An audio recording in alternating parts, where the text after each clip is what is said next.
Congressman, obviously, as you guys were talking about, there's not just Mahmoud, but there's Yunsu Chung, there's Mahmoud Khalil from Cornell, an array of students who are now being targeted. What do you think the broader implications are in terms of what Democrats should be talking about with regards to DJS, ICE, generally as institutions, given that this is not unprecedented? That's right. I mean, I think it's really clear, and members of Congress have to understand that this could be their children, this could be their grandchildren. This would have been them had they been in college, right? Speaking up against injustice and finding a government that wants to identify any possible way to be able to criminalize dissent. In this case, they're going after legal permanent residents. They're going after visa holders who are here legally.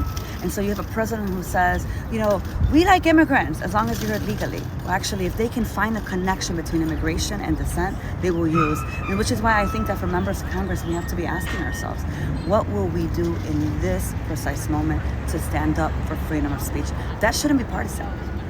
That should mean for all of us that sign an oath to protect the Constitution, to understand that what's happening at the universities and what's being encouraged at universities is unacceptable and not constitutional. Some would say we're in uncharted waters, but I think we have seen some of this before. We just didn't think we'd see it in our lifetime.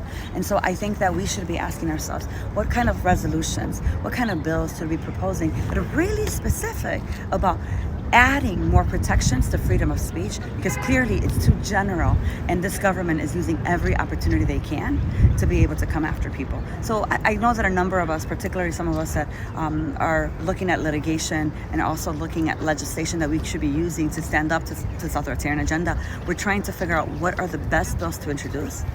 Are there discharge petitions to be used in this precise moment? And I want to see who decides to be part of it and who doesn't. Obviously, there was only so many of you at this conference today in terms of your colleagues, and many of you have been, on the forefront of on this issue. What is your message to other Democrats who were not there with you today?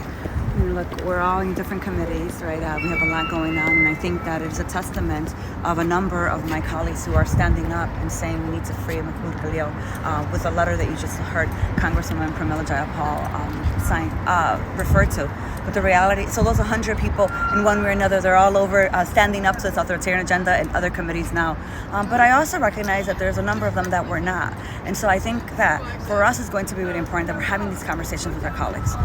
That regardless of how they feel about Palestine or how they feel about this war, I would assume and hope that they understand the importance and the role that they play in protecting our freedom of speech, which is exactly why I think that they should be saying something about this